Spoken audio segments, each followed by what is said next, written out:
No operation, no pain killer. చిన్న injection ద్వారా మోకాలు మరియు నడుము నొప్పులకు దీర్ఘకాలిక పరిష్కారం. డాక్టర్ ప్రకాష్ గుడిపూడి. 18 ఏళ్ల అనుభవం, 8,000కు పైగా హ్యాపీ పేషెంట్స్. సంప్రదించండి. Allied's pain and pain management centre, Hyderabad.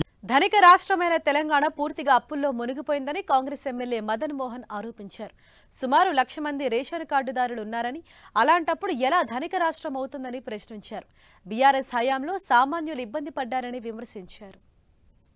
ఇప్పుడు ధనిక రాష్ట్రం అని చెప్తుంది సార్. ధనిక రాష్ట్రం ఎప్పుడు అంటాం sir? When there is no BPL లేనప్పుడు, బిలో ప్రావర్టీ లైన్ లేనప్పుడు మనం ధనిక రాష్ట్రం మాట్లాడతాం సార్. ఎప్పుడు చూసినా వాళ్ళ ప్రీవియస్ మంత్రి గారు, మా ముఖ్యమంత్రి గారు 2 కాంట్రాక్టరీ స్టేట్మెంట్ సార్. ఆ రోజు సభలో, హౌస్లో it is on record that previous chief minister said that we are surplus, మేము ధనిక రాష్ట్రం అని చెప్పారు. తెలంగాణ అనేది దేశంలోనే వీఆర్ నంబర్ 1 చెప్పింది సార్. ఈరోజు మీకు బీపీఎల్ కింద చూస్తే హౌ మెనీ బీపీఎల్ 1,15,00,000 కుటుంబాలు తెలంగాణ రాష్ట్రంలో ఉన్నాయి సార్.